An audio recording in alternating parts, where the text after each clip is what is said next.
sabu manyidia alasila sabu nyati karamo sarama la malo manyi juru manyi jomila balo awaka e kalula juru fola kambe tumaro ngadi nyadanne sabu le mangaramo seneke bamme keto nin ko sabu le nodi Bebolo sabule mangaramo Tigasi nyala kanga dolumanya Bebolo sabule mangaramo Uturule ni mombi mbolo wala tigakani sabu manyinia Fama ala yere mafensida Oni sabu te femena neta sabule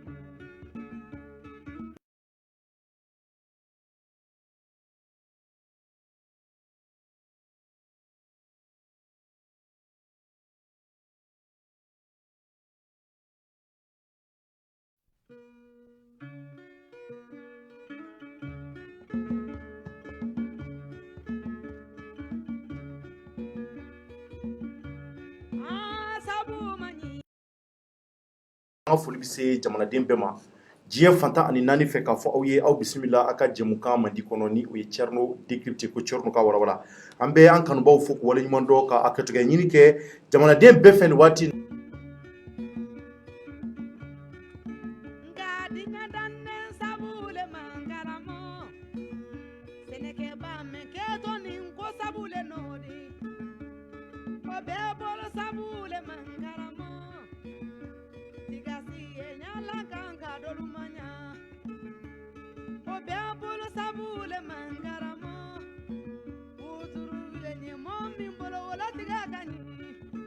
bɛɛ fo ka bɛɛ waleɲuman dɔn an bɛ araba dunya la bi septembre kalo o tile 8 o ye bi ye san 2021 ye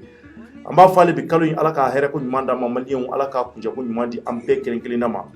nin waati in na an bɛ sujet belebeleba minnu b'an bolo n'an da bɛna s'a ma rapidement yan'o cɛ an b'an ka sponsor fo fɔlɔ k'an ka sponsor bɛɛ waleɲuman dɔn ni o fɔlɔ ye W7 ye an bɛ W7 fo kosɛbɛ kosɛbɛ kosɛbɛ k'u waleɲuman dɔn ka foli lase Yara Walma ni o ye an ka Mali taji ŋana ye an b'u fo kosɛbɛ k'u waleɲuman dɔn ka foli lase mun ye savon dima safinɛ mun ni ale nalen don ka na anw jukɔrɔma tonto an ka jɛmukanba in na an bɛ u fana fo kosɛbɛ k'u waleɲuman dɔn ka maliyɛn bɛɛ fo bɛɛ ma ɲina maa si kɔ Europe jamanaw kan Amérique jamanaw kan Afrique jamana wɛrɛw kan ani Asie aw minnu d'an bɛ nafolo ɲini na ala ka tunga jaw la ala k'aw kisi tunga ɲani jugu ma nin waati in na sujet minnu b'an bolo kɔrɔ o fɔlɔfɔlɔ ye jumɛn ye maliyɛnw an bɛna kuma Goodluck Jonathan a b'a kalama k'a fɔ Goodluck Jonathan maliyɛnw ale ye CEDEAO mɔgɔw ka ale ye médiateur de CEDEAO mɔgɔw ka médiateur don donc olu tun bɛ Mali la nin y'a tile 3 ye k'u y'a jira k'a fɔ ko kɔni u ni an ka fanga tigilamɔgɔw ye ɲɔgɔn ye ni o ye Assimi Goïta n'a ka cɛdenw ye fo ka taa bila marabolo ɲɛma na ni o ye Sokɛli Kokala Mayiga ye ko u kɔni ye layidu taw ye sa ko k'a fɔ ko yanni octobre kalo camancɛ kɔni jɛ k'u bɛna wulikajɔ kɛ mun ye kalafili taɲɛw ye k'u ka se ka o kuma ɲɔgɔnyew ka fɛn caman fɔ a kan walasa kalafili bɛ se ka bɔ cogo min na donc ni ye Goodluck Jonathan yɛrɛ ka kuma jateminɛ maliyɛnw a ka kuma b'a jira k'a fɔ ko kalafili kɔni ko u dalen b'a la k'a fɔ a tɛna bɔ a bolo ma fiyewu san wɛrɛ ko kala bɛna fili Mali kɔnɔ kuma caman dɛmɛna an da bɛna s'o ma k'o walawala o hukumu kɔnɔ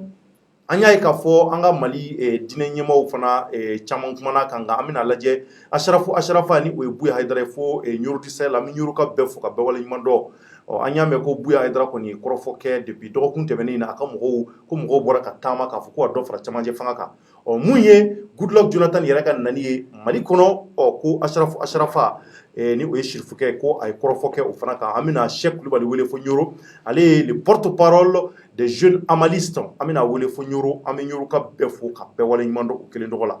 n'an tilal'o la maliyɛnw an bɛna kuma mun kan nin waati in na o ye jumɛn ye tuguni a b'a kalama k'a fɔ an ka dɔgɔtɔrɔw kɔni maliyɛnw ni o ye minnu bɛ an furakɛ u ye grève kɛ grève mun ko a ma dogo aw si la nin y'a tile damadɔ ye grève in hakili la a kun cɛra bi tile 3 kun don an ye kumakanw mɛn k'a fɔ ko grève wɛrɛ bolo dalen don dɔgɔkun nata in na tuguni ko lundi nata ye ko grève wɛrɛ bɛ sɔn ka kɛ baara bila wɛrɛ bɛ sɔn ka kɛ nka an y'a ye k'a fɔ Gabriel Touré cɛdenw kɔni olu ka jɛkulu minnu bɛ yen k'olu ko k'olu sen d'a la munna u sen d'a la kuma caman bɛna fɔ a kɔnɔ an bɛna u ka dɔgɔtɔrɔ ɲɛmaa dɔ wele ni ale wage ye ka se k'a ɲininka an ye munumunu minnu mɛn tari tiɲɛ don walima nkalon don a ka se k'a farabasiya tigɛ ka ɲɛ o hukumu kɔnɔ an b'a ɲini kanubaw fɛ bɛɛ ka partager kosɛbɛ kosɛbɛ an bɛna association des handicaps an bɛna olu ka ɲɛmaa dɔ reçoit plateau sanfɛ pour la promotion des initiatives locales et de développement commune 3 kɔnɔna na an bɛna olu ka cɛden wele ni o ye Dramane Danbele ye u ye bɔli mun kɛ an ka plateau sanfɛ u y'a jira k'a fɔ k'a ye nafa caman ɲɛ u ye u bɛna fɛn caman fɔ walasa aw bɛ se ka faamuyali sɔrɔ la cogo min na donc maliyɛnw an b'a ɲini an kanubaw fɛ kosɛbɛ bɛɛ ka partager Thierno Decrypte kɔni nin y'a daminɛnen nin waatini kunkurunin na ouverture média sanfɛla la an b'a ɲini bɛɛ fɛ maliyɛn cɛman ni musoman bɛɛ ka partager maa si kana to kɔ a la jɛmukan in kɔni nin y'a daminɛnen an bɛ retard la bi kosɛbɛ donc nin waati in na Jefaga ale bɛ n kɛrɛfɛ ani ka fara ala jɔn kan ni olu bɛna jɛ ni ka se ka masala kosɛbɛ kosɛbɛ CEDEAO mɔgɔw ka nali mun ni a kɛra Mali la n'a kun cɛra bi tari kumakan jumɛn bɛna se ka fɔ a la an b'a lajɛ ni ala yɛrɛ sɔnna a ma ni heure tɔ ma tan tɛgɛ ma n'an bɛ se ka numéro yɛrɛ bila mɔgɔw ka se k'u hakilata fɔ CEDEAO mɔgɔw ye kuma mun fɔ tari u hakilata ye mun y'a kan tari élection kana bɔ a bolo da ma walima élection ka kɛ de maliyɛnw yɛrɛ hakilata ye mun ye ko in kan c'est très important Jefaga folikan jumɛn b'i bolo nin waati in na Thierno n bɛ an lamɛnbaga bɛɛ lajɛlen fo mɔgɔ mɔgɔ bɛ k'an lamɛn nin wagati in na Mali kɔnɔ Mali kɔ kan an ka foli b'u bɛɛ lajɛlen ka ɲini u fɛ fana i n'a fɔ i yɛrɛ b'a fɔ cogo min na an ka jɛmukan ninnu k'u partager kosɛbɛ walasa bɛɛ lajɛlen bɛ se ka bɔ kunnafoni kalama cogo min kosɛbɛ merci beaucoup Alajon tari baasi t'i la baasi tɛ yen somɔgɔw bɛ di tɔɔrɔ si tɛ yen su kɔrɔbayara bi dɔɔni an yɛrɛ kun ka kɛnɛ dɔɔni nka dɔ bɔra kun na nka o tɛ baasi ye nka hali bi n'an bɛ jamanadenw ka baara la an b'a kɛ nisɔndiya ye ani farifoni ye walasa kunnafoni mun bɛ yen k'an mago b'a la mɔgɔ bɛ se k'a sɔrɔ o fana ka folikan ye jumɛn ye Thierno n b'i fo invitation na ka an ka ɲɛmɔgɔyaso fo ka équipe technique fo maliyɛn fɛn fɛn sɔgɔlen don an na Mali kɔnɔ ani Mali kɔ kan ka foli lase u bɛɛ ma fo u sigiyɔrɔw la ka tila k'a ɲini u fɛ jamukan yɛrɛ nafa kama i yɛrɛ ka kuma u k'a partager D'accord, merci beaucoup. An bɛ an kanubaw fo Masan Jakite fo États-Unis d'Amérique an b'a fo nin waati in na a bɛ ka ouverture média lajɛ ka Sunkalo fo Sunkalo Kulibali ale bɛ Espagne a nana bɔ an ye ouverture média la k'a yira Sunkalo la k'a fɔ ko an ma ɲinɛ a kɔ an hakili b'a la an bɛ an kanubaw bɛɛ fo minnu bɛ Mali kɔnɔ ani Mali kɔ kan ka foli lase bɛɛ ma an bɛ Fatumata Minti fo Kulukoro mara la ni o ye Fatana ye ale de cɛ ka ɲi ni Kulukoro ka bɛɛ ye Kulukorokaw ka yafa n ma dɛ muso ɲuman don bon ne kɔni bolo a cɛ ka ɲi ni caman ye o tɛ tiɲɛ ye mais Thierno ni ko a cɛ ka ɲi tiɲɛ yɛrɛ la a cɛ ka ɲi yɛrɛ mais fana maa cɛsirilen don ouverture média ka d'a ye fana a cɛsirilen don kosɛbɛ a bɛ baara mun na Thierno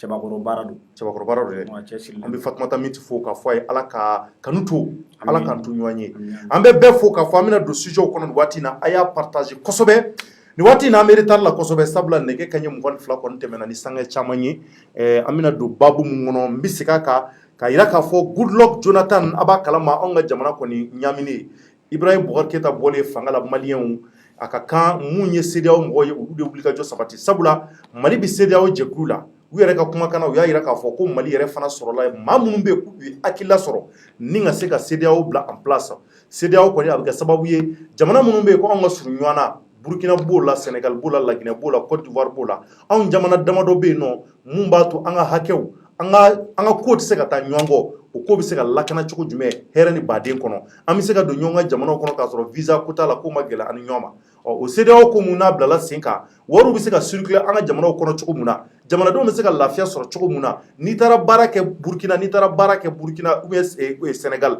walima Mali la a bɛ n'a fɔ i bɛ nin jamana ninnu bɛɛ kelen kelenna na donc o CEDEAO mɔgɔw de wuli ka jɔ sabati maliyɛnw k'a jira k'a fɔ mun ye coup d'état mun ni k'a kɛra Mali kɔnɔ k'u bɛna wuli ka jɔ sabati mun b'a to basigi bɛ se ka na Mali kɔnɔ cogo mun na o hukumu kɔnɔ o denfaya de taara ka di jɔnni ma ni o ye Goodluck Jonathan ye ale tun ye Nigeria président kɔrɔ ye maliyɛn ko in kɛlen a ye taa ka segin caman kɛ depuis IBK yɛrɛ ma fanga bila n'a bɛna fɔ ani IBK bɛ taama ɲɔgɔn fɛ kumakanw bɛ sabati kosɛbɛ a nana jira k'a fɔ ko mun kɔni ye sɔrɔdasiw kɔni ko mun kɔni sabatilen don nin waati in na M5 RFP fɛ ko u ka sabali u yɛrɛ ni M5 RFP ye kuma caman kɛ waati mun na hôtel Sheraton na Mamudu Diko yɛrɛ ale yɛrɛ tun bɛ kɛnɛ kan u ye wele bila politique maa caman ma fo ka n'a kɛ IBK kɔni ka fanga kɔni a ma ɲɛ a bolo ani sɔrɔdasiw tilala ka ɲɔgɔn ye tuguni o kumakanw sabatira nin waati in na ko mun bɛ sen kan o ye élection ko de kalafili ko bɛɛ b'a kalama k'a fɔ anw sirannen don waati mun na coup d'état ko nana caya kumaw nana fɔ a la dɔw ko coup d'état dɔw ko coup d'état tɛ nka maliyɛnw y'a ye k'a fɔ CEDEAO mɔgɔw u dusu kun bɔra u ko k'u bɛna lajɛ ni ka bere ta an ka jamana kama ka bere d'an kunna bere mun be mun b'a to kan na se ka sega ɲɔgɔn wɛrɛ kan o kuma ɲɔgɔnyaw la Assimi Goïta ta do Ghana hakili la aw caman hakili b'a la maaw ye duwawu sama ma an y'a yira k'a fɔ n b'a sama duwawu la k'a fɔ mun b'a to baara in bɛ se ka ɲabolo cogo min na ani CEDEAO mɔgɔw kana fɔ ɲɔgɔn kɔ nka maliyɛnw an nana ye k'a fɔ CEDEAO mɔgɔw u ma belebeleba d'an kunna u ye fitini d'an kunna u ko mun kɔni ye u ka kuma ɲɔgɔnya belebelebaw ye kuma minnu bɛ yen ko nafa b'a la jamana yɛrɛ taaɲɛ kan ko Mali da tɛna don a si la fɔlɔ ko fo ka taa fɔ olu ka laɲini minnu bɛ yen k'olu sera ka sabati o laɲini damadɔw la u y'a yira k'a fɔ waati y'a sɔrɔ politiki maa damadɔ bɛ yen minnu b'u bolo olu ka bila o politiki maa damadɔ olu sera ka bila Bubu Sise ninnu bɛɛ kungo la an nana bɔ o hukumu kɔnɔ an nana ye tuguni k'a fɔ ko wɛrɛ nana don a ko kɔnɔ bandaw fo ka taa bila Mukutari Wade na olu fana ka fanga nana taa nin cogoya kelen la an y'a ye k'a fɔ CEDEAO mɔgɔw kɔni ko mun ye sanction ye u bɛna to nin cogoya in na anw da tɛna don CEDEAO ko ɲɛnabɔ foyi la u bɛna wulikajɔ sabati ka se jamana ma kalafili bɛ se ka kɛ cogo min na an b'o baaraw de kɔnɔ mun ye Goodluck Jonathan ye a nakun belebeleba tun ye o ye k'a yira k'a fɔ dɔ tɛ fara transition kan laɲini mun bɛ CEDEAO présidents bolo maliyɛnw o ye de kalafili kuma mun n'a fɔra k'a bɛna kɛ san natɔ in na ni o ye 2022 ye a daminɛ yɛrɛ ni ma fili mois de février don walima mars yɛrɛ donc ko a bolo kana bɔ a ma fiyewu a ka se ka kɛ cogo na sugu bɛɛ la donc an y'a ye k'a fɔ jamanadenw kɔni ɲɔgɔn tarabaso a la kosɛbɛ mɛ ɲɛsin Jefa ma Jefa Goodluck Jonathan k'u ye tile 3 kɛ jamana kɔnɔ yan u y'a yira k'a fɔ ko an ka jamana ɲɛmɔgɔw an ka autorités k'u ko kumakanw na kumakan minnu bɛ yen ko mun ye octobre natɔ in ye octobre kalo nata in ko u bɛn'u gɛlɛya cogo na sugu bɛɛ la mun b'a to kalafili baaraw bɛ se ka sigi sen kan cogo min na e hakilila ta la tari kalafili est ce que a ko bɛna se ka ɲɛnabɔ wa? Thierno, merci beaucoup pour la question. D'abord, il y a fɔ cogo min na CEDEAO kɔni bi na maliyɛn bɛ CEDEAO dɔn ka tɛmɛ bɛɛ kan kosɛbɛ ka sababuya kɛ wale mun n'a b'an ka jamana kan kabiri IBK yɛrɛ bɛ fanga la fo ka taa fɔ ko fanga binna fo ka taa fɔ ko bandaw fana ani Mukutari Wade olu fana ka bɔ fanga la kosɛbɛ bɛɛ b'a kalama k'a fɔ ko Goodluck Jonathan kɔni hali Mali denmisɛnnin sifinnakaw minnu ye fitininw ye olu bɛɛ b'a dɔn ka sababuya kɛ a ye wulikajɔ mun sabati nin ko in na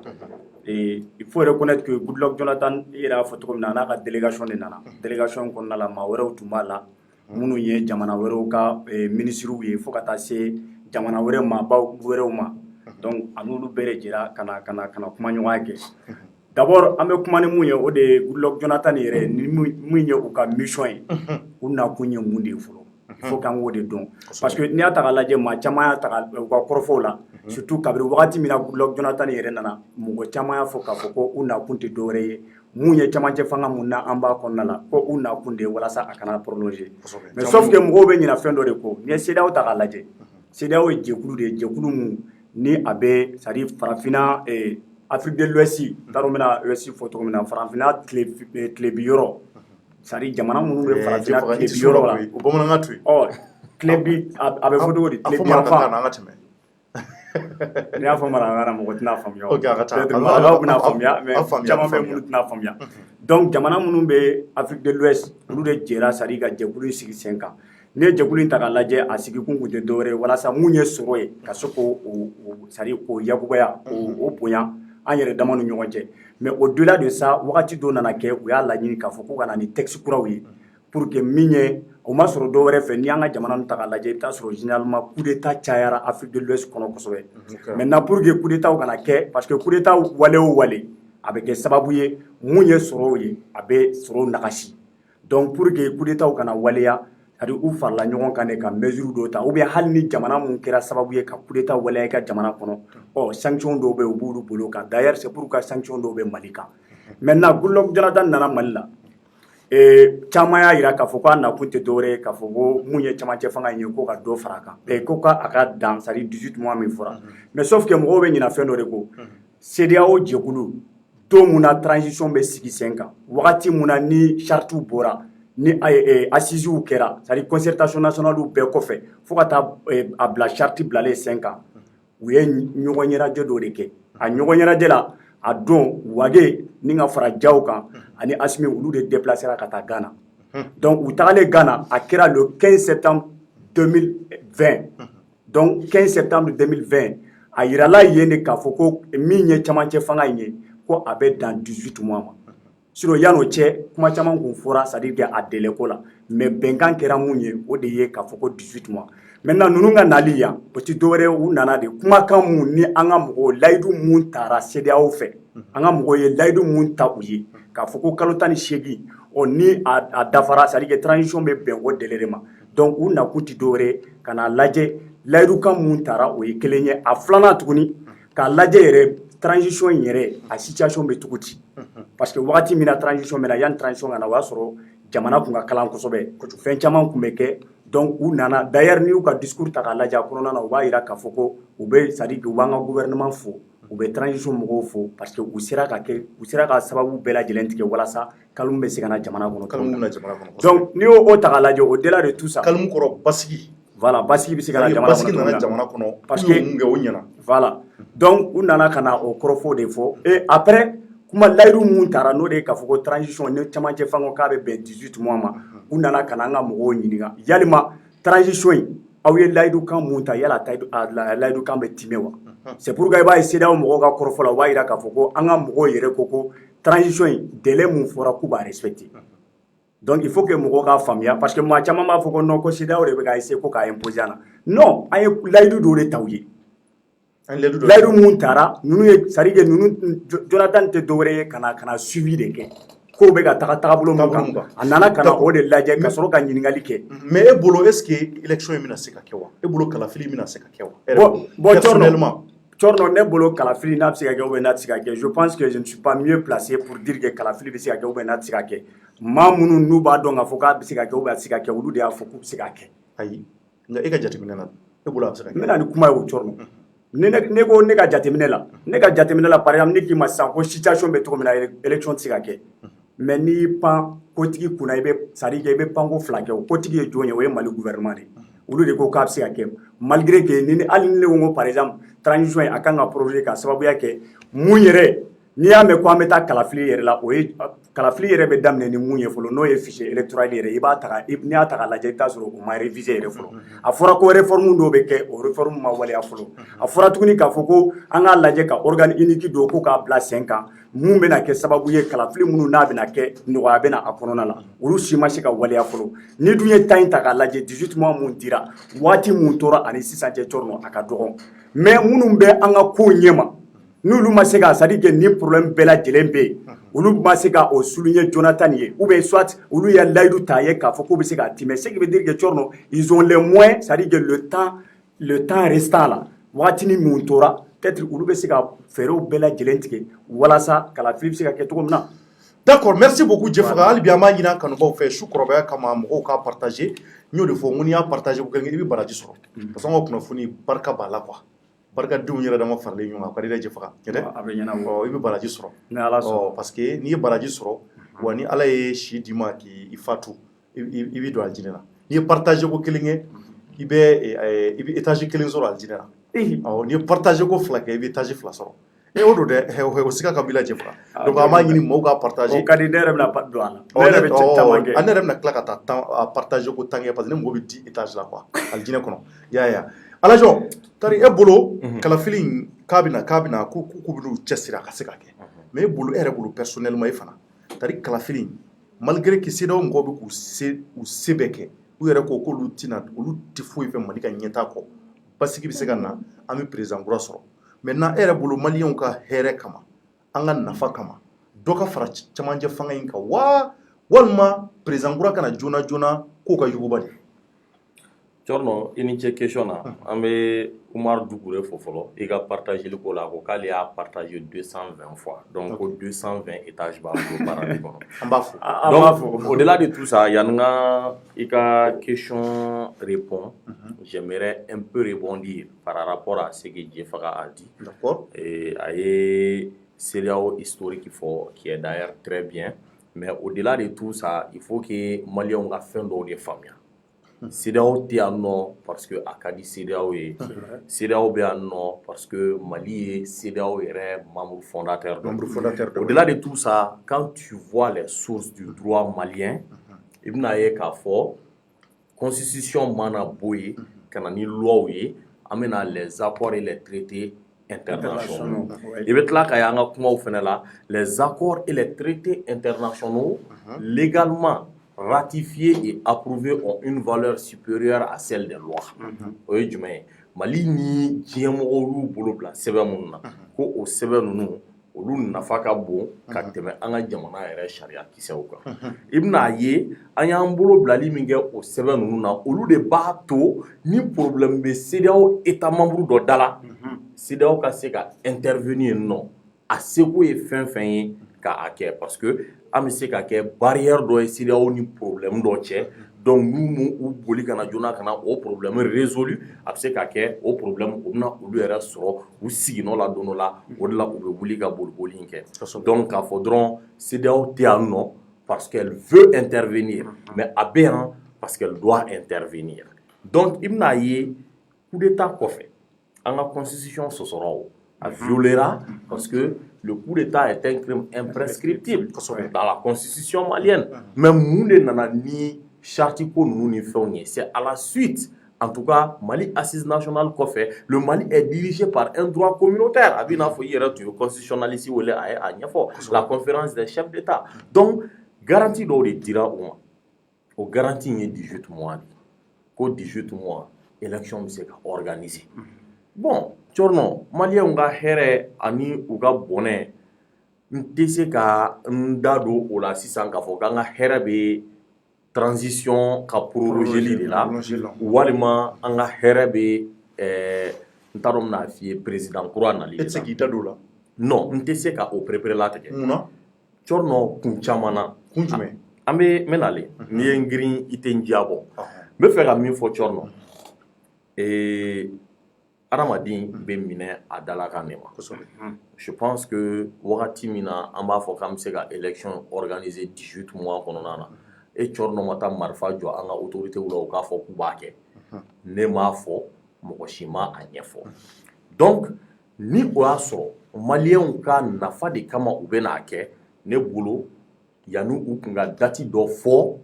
u ni CEDEAO tun bɛ se ka bɛn date wɛrɛw kan min bɛ se ka to u bɛ se ka élection organiser dans les meilleures conditions. Tchorno jamana si tɛ s'a yɛrɛ kɔrɔ bi diɲɛ kɔnɔ même les pays considérés comme superpuissance u ni mɔgɔ dɔw de bɛ ka collaborer jamana wɛrɛw peut-être adamadenw tɛ min y'u ɲɛ la an tɛ jamana minnu kɛ jamanaba mais i b'a sɔrɔ ces superpuissances dépendent totalement de ces petits états. Donc n bɛ fɛ ka mun fɔ ni an m'an ka engagement respecté Tchorno Mali bɛ min importer dumuniko ta fan fɛ fɛn minnu yɛrɛ les denrées de première nécessité an bɛ fɛn minnu ta ka a ladon an fɛ yan nɔ parce que sɛnɛkɛyɔrɔ caman bɛ an fɛ yen mais pour le moment Mali bɛ sɛnɛ min kɛ o t'an bɔ an bɛ wurulen ni pétrole minnu ye Tchorno pétrole a fɔra k'a bɛ yan nka pour le moment a tɛ bɔ an fɛ yan nɔ kuma tɛ k'a fɔ ko a taji b'an permet ka boli. Tchorno le Mali dépend vraiment de l'extérieur des pays voisins. Tchorno Maliens minnu bɛ to ka parce que Maliens ye fɛn dɔ il faut le dire souvent to ka mɔgɔ la yɛlɛ la je faga b'a ju tigɛ ni ye Maliens de b'a f'i ye an kana taa élection na a y'aw sagow kɛ mais Tchorno ala k'an kisi ni jamana bilara sanction kɔnɔ an ka a supposer 1 an et 2 ans les mêmes qui t'ont incité i kana wuli peut-être c'est ces mêmes là olu bɛna wuli i kama k'i ye an bila problème na donc a bɛ se ka kɛ a tun b'olu caman kɔnɔ un départ k'a fɔ ni élection ma kɛ an ka hɛrɛ b'o de la et puis on est suffisamment autonome an bɛ se an yɛrɛ kɔrɔ ainsi de suite yan'u ka bɔ réalité dɔw kalama mais n'u bɔr'o réalité kalama Tchorno u bɛna bɔ fɛn caman fana u kalama peut-être u b'a dɔn ko u tun bɛ erreur la quoi n bɛ fɛ ka min fɔ a bɛ fɔ ko adamaden lafiya y'a dalakan ye personne n'a de respect pour les autorités qui ne respectent pas leurs parents. Mali kɔnɔ o fara Mali kɔkanna kan. Je pense que ni élection ma kɛ au délai indiqué a inconvénient de bɛ bonya ka tɛmɛ a avantage kan. Déjà j'ai l'habitude de dire que la transition n'a pas besoin en tout cas d'opposition Tchorno. Parti politique on a beau le dire mais jamana bɛ wagati min na bi Mali tɛ se ka diriger ni politiciens tɛ. An dun b'a dɔn mɔgɔ caman fana bɛ olu la notamment les barons de la politique malienne minnu ko transition in t'a prolongeli fɛ Thierno e kɔni b'a kalama k'a fɔ ko militants de bɛ olu kɔ au-delà de l'ère militant ce n'est un secret pour personne bi k'a fɔ ko les prix des denrées de première nécessité olu bɛ ka flamber fɛn bɛɛ da bɛ ka gɛlɛya sugu la Thierno e bolo ni o politiciens ko an tɛ olu ka militants ka bɔ mɔgɔ minnu bɛ yen minnu mécontents don qui ne mangent pas à leur faim olu tɛ militants au région donc pouvoir minɛra rue fɛ cogo min peut-être o rue kelen bɛ wuli k'a bɛ pouvoir in récupérer nkɔ tuguni donc a bɛ kɛ sonsoro taara sonsoro nana an mago tɛ sanction na ni an bɛ maliyɛnw ka bonheur fɛ ne m'a fɔ élection ka kɛ a kana kɛ mais il urge an ka se ka maliyɛn bɛɛ fara ɲɔgɔn kan nin wagati la maliyɛn dɔw man kan tɛ ka traiter comme des bons maliens ka dɔw traiter comme des mauvais maliens ni i mago bɛ solution na wagati min hakili la i mago bɛ bɛɛ ka idée la i mago bɛ bɛɛ ka contribution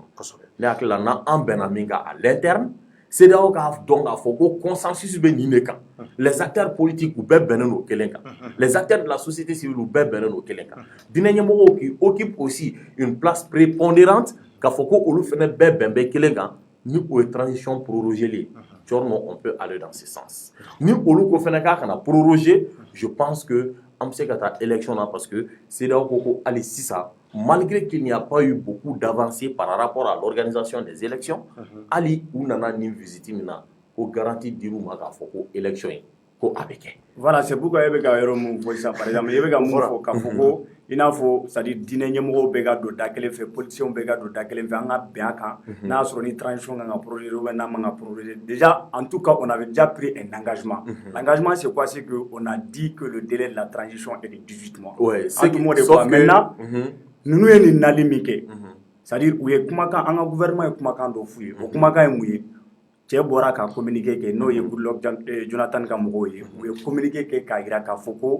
ko hali k'u ka nin nali la gouvernement ye engagement ta u ye maintenant n'a ma ɲɛ ka ban k'a fɔ ko gouvernement ye engagement ta u ye k'u bɛ délai respecté est-ce que an bɛna se k'a fɔ tuguni ko an bɛna tila k'an yɛrɛ c'est à dire que concertation dɔw organiser anw yɛrɛ dama ni ɲɔgɔn cɛ tuguni k'a fɔ ko bon an k'a essayer ka transition ko k'a proroger est-ce que n'o kumakan fana taara CEDEAO mɔgɔw fɛ a bɛna bɛn u ma wa d'autant plus qu'an ka mɔgɔw yɛrɛ bɛ tila k'a yira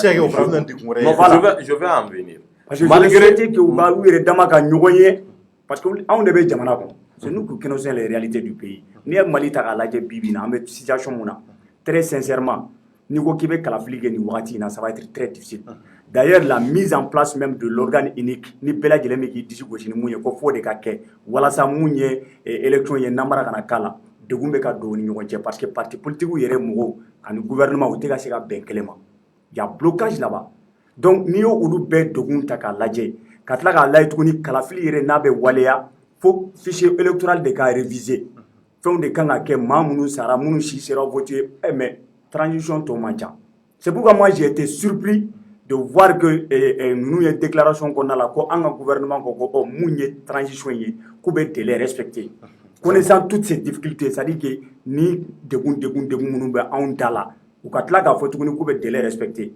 c'est un engagement nous sera qu'à respecter ça veut dire qu'ils ont honoré leur parole mais n'a ma se ka kɛ dun nous kɔfɛ tuguni ni ɲɔgɔn ye wɛrɛ taara ka kɛ u ka taa yira k'a fɔ ko non k'a tɛ se ka projet mun bɛna fɔ tuguni Merci beaucoup, Jeffra, pour la question. Sauf que Ali CEDEAO est la déclaration là. Peut-être que bon, après que politiquement, ils ont des stratégies peut-être. Non, mais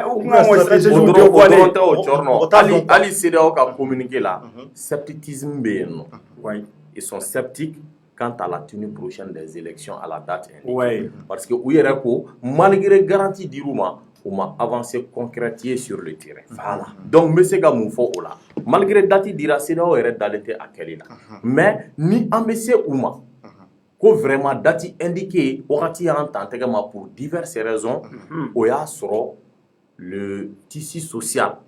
Oui, c'est vrai. Donc, on sait qu'à Taga, CEDEAO avec un même langage, avec la famille, là. Maintenant, qu'il y aura des mécontents, notamment politiques.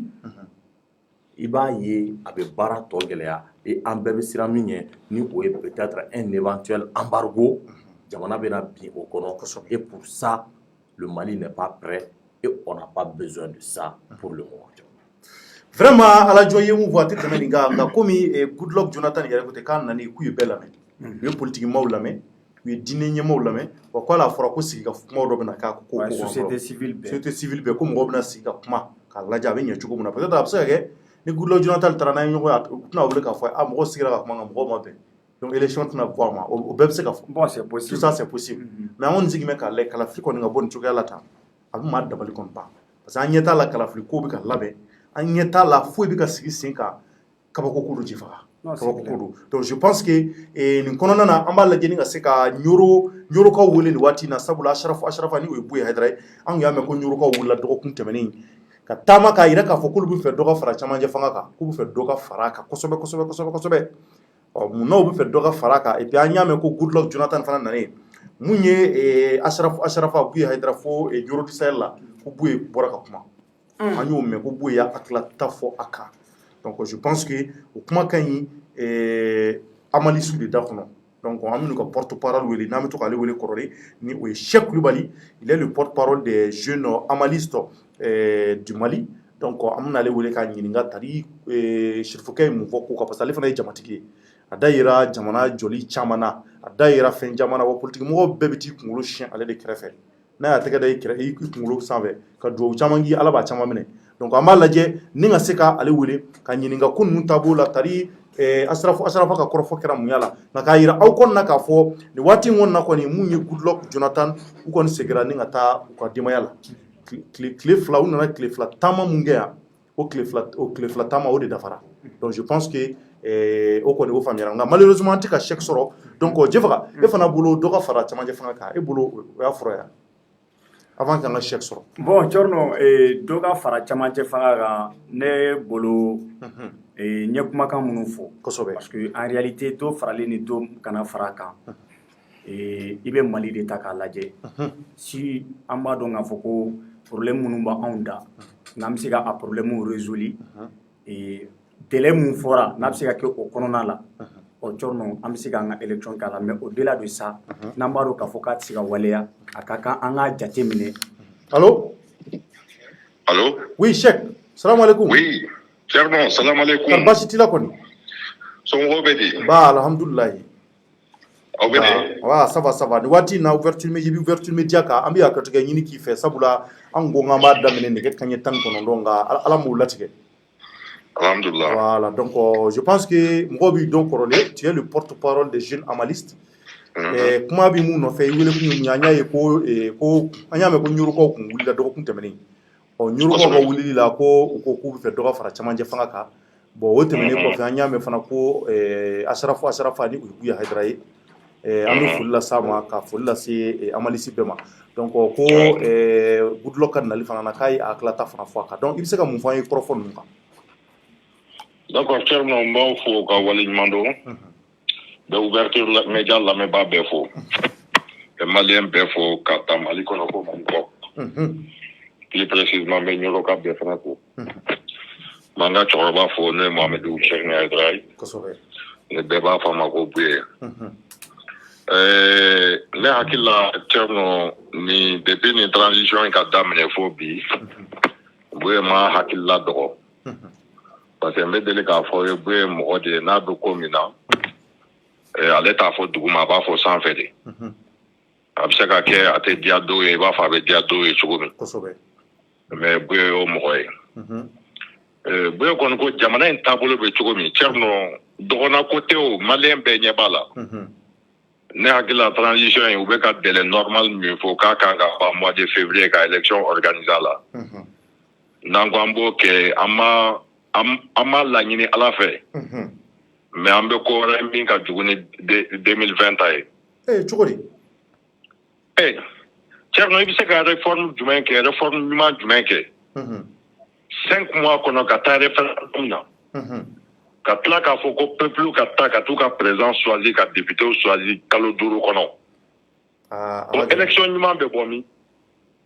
Tiɲɛ yɛrɛ la o ɲininkali gɛlɛn. Jamana min kɔnɔ e b'a fɛ ka élection kɛ i ka jamana tilancɛ minɛnen don e bɛ élection ɲɛnama jumɛn o kɔnɔ Buye ma fɛn wɛrɛ fɔ o a ko an bɛ problème min kɔnɔ bi Mali kɔnɔ élection dɔ de y'an s'a ma parce que 2018 élection a kɛra bɛɛ ɲɛna yan présidentielle a tiɲɛna président y'a yɛrɛ jagoya sigi o kono député fene ka kala yera ka fo problème do nana nin bɛɛ de farala ko kan ka mɔgɔw dusu tiɲɛ ka mɔgɔw lawuli k'a fɔ ko an tɛ sɔn fanga kɔrɔ ka kɛcogow ma bon ne hakili la n'an bɔra o kɔnɔ fasoden ɲuman bɛɛ kan ka fɔ de an nana don transition dɔ kɔnɔ ka temps di transition mɔgɔw ma u ka se ka jamana stabiliser jamana yɔrɔ minnu minɛnen don an ka se k'olu sɔrɔ k'olu ka an ta ye mais politique minnu fana bɛ sɔrɔsi minnu bɛ fanga na bi u fana ye maliyɛnw de ye o jamana kɔnɔdenw de don donc an bɛ ka bɔ yen ko hakilina de defa bɔ bɔ hakilina min kan anw fɛ o de ka ɲi jamana in ma o de ka ɲi Mali ma donc aw bolo c'est-à-dire dɔgɔ fara kan transition yɛrɛ fɛn kan ka fara kan ka taa san 2 fo san 3 de la o mais cɛn an kana taa yɔrɔ si e faso ye Segu de ye bi o awɔ kosɛbɛ problème ye min ye Bamakokaw minnu bɛ Bamako olu tɛ Mali gɛlɛya dɔn bi i tɛ se ka taa Segu i tɛ se ka taa Jabali i tɛ se ka taa yɔrɔ si quoi i tɛ se ka taa yɔrɔ i tɛ se ka taa Monipebugu ninnu i tɛ se ka taa Jafarabe i tɛ se ka se Masina bi ni problème t'i bolo mais e b'a fɛ ka élection sugu jumɛn organiser o jamana kan k'o ka kɛ élection libre et transparente et crédible ye mais e bolo hali ni dɔ farala san 2 san 3 kan mun b'a yira e la ko o san 3 fana kɔnɔ tuguni kalafili bɛna se ka kɛ est ce que an tɛna t'o la ka taa se fo san 6 ma non mais déjà an y'a ye avec la transition waatini min kɛra an y'a ye k'a fɔ amélioration dɔɔni kɛra amélioration mais ne ka problème anw ka problème ye min ye amélioration jumɛn kɛra kuma min fɔ ne fɛ kuma in ye kuma tilennen de a k'u ka waati di ninnu ma u ka se ka jamana stabiliser donc hali n'a kɛra san 1 fo san 2 ye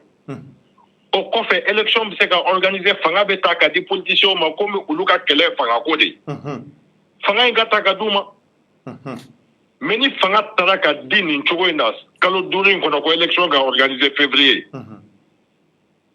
non mɔgɔ min bɛna fanga na a tɛ kalo 3 kɛ nin sɔrɔsi kɛlɛw bɛ t'o nɔfɛ ka na lasigi a ma nɔgɔn nka i ko i ka kɔrɔfɔ la ko yɛlɛma dɔɔni donna ko la e bolo san 1 baara in kɔnɔ ka ta salon na ka na bila yɛlɛma e bolo yɛlɛma dɔɔni donna ko la mais en matière sécuritaire i tun b'a ye k'a fɔ ka na 2018 kɔnɔ fo 2019 an ka kan kuturu de tun bɛ ci o walima terroriste tun bɛ taa ka taa bin ka kuturu de kan k'a ci attaque tun bɛ kɛ zone dɔw tun bɛ mɔgɔ dɔw tun tɛ se ka se mais bi alhamdulillah n'i ye ɲɔnɔ mara ta k'a lajɛ mɔgɔw bɛ k'u ka malo sɛnɛ kɛ u bɛ ka t'u ka foro la tout tranquillement armée bɛ k'u protéger. Mais pourquoi on ne veut pas donner le temps à ces militaires de gérer la transition pour qu'on aille vraiment aux élections libres et transparentes? Donc, vous avez un beau de défense, un beau de notre semaine jantemene Nyoroka Bora, Kaibora, Banamba Marabora, Kuna Sinin Kota, ou laissez-vous Bora, Donna Nataula. Antena Iraka Foko Fagabanda Katemalian Bega, mais on va porter notre voix aussi pour montrer à l'opinion nationale et internationale qu'il faut en faire bien ou en faire Jamanaka Nieta de nos faits. On va faire Doka sur la transition pour la stabilité et pour le meilleur même du Mali, quoi. D'accord. Oh, mais faire un naladou et good luck Jonathan Ganala. Jonathan Ganala, vous avez déclaration que vendredi fait. Ntado ni ba ni a jate mi no be ni tuma kene ka bu ka representant tumbe kosobe akana ni bu to yi bu hakin naw ye mi ye transition ko ina ka kuma no yi donc an bo de ka chero mo ka ke ala ka ma ka jamana entre aka lafiya en fait élection de kololo kono chero ni mo be réformer le don ka foko de faire les réformes politiques institutionnelles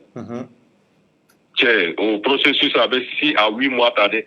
Et qu'il faut bien ni projet de loi au Qatar au niveau du CNT. CNT a allé voter. Qu'il faut le décision que dans les différentes localités du Mali. En clair, adoption, ils sont bébés que les gens vont au référendum. Et que l'élection est février. Mais un problème et puis moi va faut que CDAO anyang makan de CDAO ma on te ou le exigeant ka kalotan chegi ou le exigeant ka mais c'est là où quand on fait un institution ma sigi Mali ko e wandu ba en fait ngo ya ndago ka ko bela donc en fait ka douanier anga jamana antadi ati temenga ani c'est là où ça va bien me balo ko tu vois les chèques non ali c'est là où ça va bolo quoi mais avant la CEDEAO les Mali existait kosobe voilà donc faut des cas pariants anga douanier jamana foi te glani mo ma jo yele quoi jamana kono do ndebe du élection kosobe anga douanier anga élection ko ibla fanga nyini ko problème be fanga ko inde fanga nyini de ko politicien ma ko ke ala kama o ka élection ko bla folo ambeka je ka fara nyonga ça no Mali be diviser les était biwa kosobe les gens sont divisés il faut qu'il y ait une cohésion sociale au sein de la société oui nous ka fara nyonga d'accord mais ni maman fara nyonga élection ma meke tuko amano jamana fambe mnenendo vraiment vraiment kana je quoi merci beaucoup Cheikh ami faut qu'il wala mando fo nyuro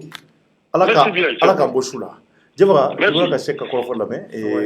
isona ka korofo mai mubo ebulo lega sedo bon torno transition ga prologie ne hakilina yo quoi ka sababu yake fenda madon kan mais Cheikh yo kuma do fa ka kuma konna la c'est-à-dire par exemple quand il parle de la sécurité parce que ko yelema do dona ko la ko min ye lakana ye ko anya ye lakana sabatira kan kuturu kumeta attaquer mais sisan do boro la mais sauf que amba ye fana ka foko lakana fana sira kan chorno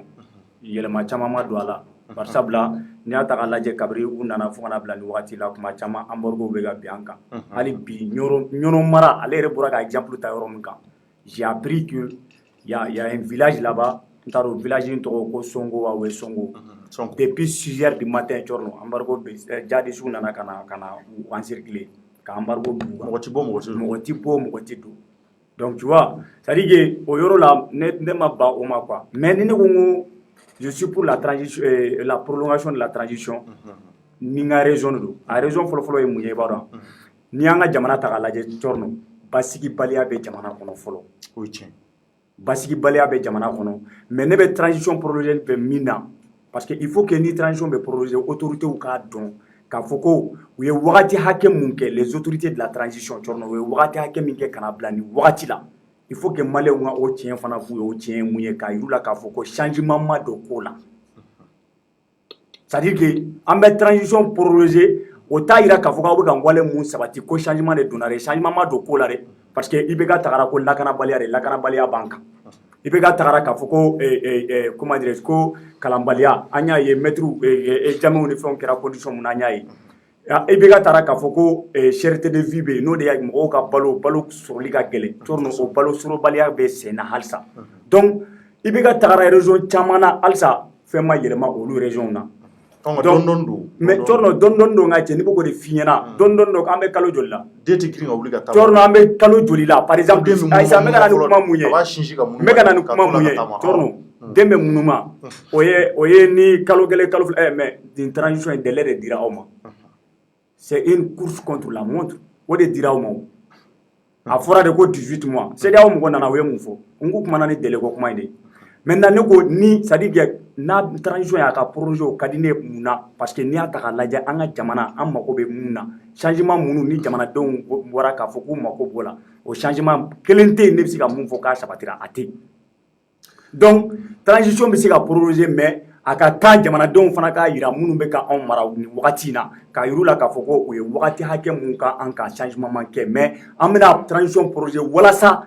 tant souvenir comme peut-être ou masika anga degun do régler mais amena transition projet wala sa wulu fana ka sika wuli ka job bela jelen ki anga la nyini mu ka sika sabati ça il faut que mo ka o yoro de jatemine ka foko do ka fra transition ga o charna abeba do nga foko do be fra transition ka wa do ka nga fra kan fana parce que transition imbe ka ta tabolo na nda magara munu na noye hali kala fili yere ni ame bita kala fili wa soro yoro yere sécurité de bi et ni jamana mun territoire ta la presque 80% du territoire sont occupés kala fili go bi ka keya ni bora Bamako à 20 km même de Bamako ou 30 km ta vie n'est pas en sécurité donc antiga foko la fiabe ko jamana mbo o situation na chorno ka foko am ta élection na ni wakati ni na aka gele mais jamanadenw fana ye min f'i ye a ka kan u ka autorités de ladɔnniya la k'a fɔ ko u n'a ni sisan cɛ cɔrɔnɔ kuma changement ma don ko la dɛ an k'o tiɲɛ de fɔ changement foyi ma don a la insécurité mun tun b'an kan kunun o insécurité yɛrɛ ni dɔ ma fara a kan dɔ ma bɔ a la mais u ka u cɛsiri hali ni transition bɛ prolonger cɔrɔnɔ degun minnu ni a tun b'an kan n'o ye lakanabaliya ye u ka lakanabaliya ta ka bɔ an kan parce que n'i y'a ta k'a lajɛ ni sɔrɔdasiw n'u ye nali min kɛ u nana fanga la don min na jamanadenw bɛɛ lajɛlen ye tɛgɛrɛ fu kun a ma fu kun gansan dɛ a fɔra u kunna de parce que a fɔra ko lakanabaliya bɛ Mali kan maa minnu b'anw lakana ni fanga dira lakanaba yɛrɛ ma a bɛ kɛ sababu ye lakanabaliya min b'aw kan a bɛ bɔ a kan donc tɛgɛrɛ foru ko o de la mais an y'a ye nin wagati tɛmɛnen kɔfɛ cɔrɔnɔ changement ba ma y'a la donc a kɔni k'a fɔ ko moi je suis contre la prolongation de la transition non moi je suis pour la prolongation de la transition mais a ka kɛ cogo la jamanaden bɛɛ lajɛlen bɛ se ka jɛ ni mun ye parce que et puis Cheikh ye kuma dɔ fɔ a ka kuma la k'a fɔ ko CEDEAO tan toujours on aura toujours besoin de la CEDEAO an ka bɔ o kuma ninnu kɔnɔ mɔgɔ minnu b'a fɔ ko an mako tɛ CEDEAO la o ye kuma de ye cɔrɔnɔ an mako bɛ CEDEAO la an mako bɛ se ka bɔ diɲɛ c'est-à-dire les réalités même du monde font que bi na jamana foyi tɛ se ka kɛ i yɛrɛ bakun ye Sunjata ka réalité ni cɔrɔnɔ olu ka réalité n'anw ka réalité ye kelen ya donc il faut que an ka bɔ o kɔnɔna la maintenant transition prolongée la an k'a prolonger mais jamanaden bɛɛ ka bɛn kelen ma n'anw bɛnna mun kan ma k'a fɔ k'an b'a fɛ o de ka kɛ parce que mɔgɔw bɛ ka ɲinɛ mun kɔ le fait que an ka politiciens ninnu an ka autorités je vais dire u ye mun fɔ k'a fɔ ko layidu mun taara k'u b'a ta u y'a fɔ mais c'est purement politique c'est une manière de dire au c'est-à-dire à la CEDEAO et m'a CEDEAO ka discours kɔnɔ i n'a fɔ ala jɔn yɛrɛ y'a fɔ cogo min na ko u ko k'u bɛ délai kɔni respecter nka kow bɛ ka taa tagabolo mun na c'est-à-dire que olu ɲɛ tɛ évolution ba la donc c'est purement politique parce que u b'a dɔn k'a fɔ ko a tɛ se ka respecter a délai in na d'accord Mamadou Diefagaye merci ala jɔn e sɔnna Diefagaye nin kɔrɔ fɔ i ma bon ça aussi c'est la beauté de la démocratie et puis minnu b'a la k'a fɔ ko peut-être kuma camanw bɛ k'a fɔ la liberté d'expression ni min diya i b'o fɔ an bɛ analysiw fo an bɛ an ka karamɔgɔ Buyo fo Maliens do comme toi et moi ou fana u hakilinataw fɔ sauf que il y a pas de vérité absolue ko kɛra cogo o cogo i bɛ sɔrɔ dɔ ka tiɲɛ bɛ yen mɔgɔ wɛrɛ fana ka tiɲɛ bɛ yen n bɛ n balimakɛ n yɛrɛ kɔrɔkɛ don Kulibali don donc a ye kuma dɔ fɔ peut-être contestation bɛ se ka don yɔrɔ min na notamment sur le plan sécuritaire a ko amélioration donn'o la bon peut-être on n'est pas au même niveau d'information sinon hakili la e yɛrɛ ka plateau in kan yan nɔ Danamasago porte-parole min tun bɛ yan o yɛrɛ ye kuma dɔ fɔ a don peut-être qui est passé inaperçu pour beaucoup de personnes mais ale yɛrɛ ko Mali yɔrɔ dɔw yɛrɛ bɛ pour leur sécurité ko o duguden dɔw bɛ ka convention signer avec les djihadistes qui font qu'ils gagnent du terrain souvent k'a sɔrɔ hali u ma kɛlɛ yɛrɛ kɛ on voit que village dɔw assiégelen don a mɛnna amélioration ma don olu la bon quand même visiblement en tɛ k'a fɛn ye comme on n'est pas des militaires an tɛ foyi dɔn stratégie militaire la peut-être que fɛn dɔw bɛ ka kɛ dogo la an tɛ minnu ɲɛ dɔn quoi au-delà de tout ça kunun ye kuma dɔ fɔ n ko mɔgɔ t'i ban a ɲɛ koli ma ko a cilen don cɔrɔnɔ je pense que depuis 2012 le Mali est en guerre an tɛ se ka guerre kɛ facteur dɔ ye k'o kɛ prétexte dɔ ye pour ne pas aller aux élections cɔrɔnɔ je suis désolé parce que depuis 2012 très bien depuis 2012 le Mali est en guerre cɔrɔnɔ 2012 élection kɛra contexte min na an y'o 2013 IBK sigili on était en guerre 2018 on était en guerre hali wagati min na constitution tun kan ka réviser je pense que Mali cour constitutionnelle yɛrɛ avait traité la situation sécuritaire d'insécurité résiduelle, ce qui veut dire que l'insécurité est femme, mais en rampant au bec, ne fin de fois que Diefagaye a répété, c'est entre Maliens, on sait qu'à fin de cas. Sinon, mon Canada, il a fait là pour tenter d'imposer quoi que ce soit. D'accord. Du coup, on a dit qu'on fait. Maliens dɔw bɛ peut-être qui ne parlent pas mɔgɔ bɛ ka ɲinɛ fɛn dɔw kɔ n'an ye fɛn dɔw fɔ dɔw b'u vanter peut-être sur la question sécuritaire dɔw ko amélioration donna la même si pour moi fɛn ma don a la au-delà de tout ça problème wɛrɛw bɛ o cɔrɔ nɔ les prix des denrées de première nécessité sont en train de flamber parce que n'i y'a lajɛ hali o don ko tulu litiri tun ye 80 kilancɛ tun ye 80 o kilancɛ taara 120 na cɔrɔ nɔ 40 augmentation cɔrɔ nɔ au-delà de tout ça, n'an taara école maître t'a la. Je pense que autorité minnu yɛrɛ bɛ transition in kɔnɔna na article 39 olu de tun y'a appliqué mais réalité dɔ yera ka tila ka na a ye cɔrɔ nɔgɔ tuguni ko o se tɛ jamana ye et les anciens sont en grève cɔrɔ nɔ congéw kan ka ta pour bientôt cɔrɔ nɔ e yɛrɛ y'a kalan yan nɔ les médecins le corps médical olu fɛnɛ kan ka taa grève la cɔrɔ nɔ ça veut dire que ça va pas dans le pays qu'on se voile pas la face ko kɛra cogo o cogo c'est entre Maliens am se ka fɛn dɔw de kɛ la CEDEAO n'est pas là parce qu'elle veut mais elle est là parce qu'elle doit être là Mali de y'a a sɔn a kumakanw ma ni problème bɛ yen a ka se ka na an ka baara kɛ ɲɔgɔn fɛ hali bɛnkan min filɛ nin ye ni o y'a sɔrɔ bɛn ka di an ye je sais k'a ka d'an ye peut-être il y a des mains invisibles ninnu bɛ k'an bali moi je pense que les dialogues les conclusions du dialogue national inclusif o tun ko Malien bɛɛ ka kuma ɲɔgɔn fɛ o y compris an bɛ ka o yɛrɛ conclusion bɛ se ka ta ka baara kɛ n'o i y'a faamu et puis y compris an bɛ ka fɔ minnu ma bi ko terroriste a fɔra ko an n'u bɛɛ ka sigi ka kuma cɔrɔ nɔ bon peut-être que n'an taara dans ce sens aussi ou fɛnɛ k'u ka mécontentement yira parce que ceux-là même qui sont à la base de cette crise sécuritaire olu bɛ gouvernement na bi alhamdulillah il y a un semblant de paix notamment à Kidal et dans les grandes villes du nord du pays donc peut-être minnu fɛnɛ bɛ yen an bɛ se ka kuma ni olu bɛɛ ye a wagati ma tɛmɛ j'espère que je pense que ni autorité ko k'u bɛ se k'a tenu olu de bɛ pouvoir la peut-être u bɛ se k'a tenu an bɛ se ka bénéfice du doute accorder u ye k'a bila an kunna k'u bɛ se k'a tenu vraiment pour éviter à ce pays de retomber dans une autre crise. Vraiment Alajo a tɛ tɛmɛ nin kan a y'i kuma bɛɛ fɔ k'a ban Dieu ka kuma ma sɔsɔ kosɛbɛ Alajo a souligné dɔɔni de ka ɲɛ o tɛ ouais a souligné dɔɔni sauf qu'il y a yɔrɔ dɔ fɔ par exemple quand il a parlé du côté sécurité c'est-à-dire il dit que le facteur sécurité o man ka kɛ sababu ye par exemple n'an ma ban ka taga c'est-à-dire n'an b'a fɔ ko élection tɛ se ka waleya quoi il a pris l'exemple de 2012 et puis de 2018 c'est vrai insécurité tun b'olu wagati mais n'i y'a ta k'a lajɛ cɔrɔ nɔ insécurité bonyanen don bi ka tɛmɛ olu kan en 2012 ni tun y'a ta k'a lajɛ 2012 insécurité tun bɛ yɔrɔ min na o tun ye Kidal mara de ye mais bi bi in na an bɛ yɔrɔ min na insécurité bɛ Mali fan 14 bɛɛ lajɛlen na c'est-à-dire que du nord an nana an yɛrɛ sɔrɔ centre kɔnɔna la wa bi bi in na insécurité bɛ Mali fan 14 bɛɛ ni Bamakɔ yɛrɛ kɔnɔ i mana bɔ dɔɔni dɔrɔn insécurité bɛ yen donc insécurité ko k'a fɔ ko o man ka kɛ sababu ye ni an bɛ c'est-à-dire an b'a fɔ ko élection tɛ ka kɛ ne kɔni bolo insécurité kan ka kɛ base ye c'est-à-dire élection kana kɛ nka k'a fɔ ko minnu b'an kunna u fana b'o o de k'u ka slogan ye ko insécurité de b'an ka jamana kɔnɔ o de y'a to an bɛ ka laɲini ko ka transition prolonger ne tɛ jɛn o ne ma sɔn o de ma c'est-à-dire que u k'a laɲini k'a prolonger mais layidu de bɛ ta anw jamanadenw ye a bɛ prolonger an mako bɛ mun na a k'o réaliser parce que aw nana wagati min na ka na bila nin wagati la tiɲɛ yɛrɛ la changement a ma ye.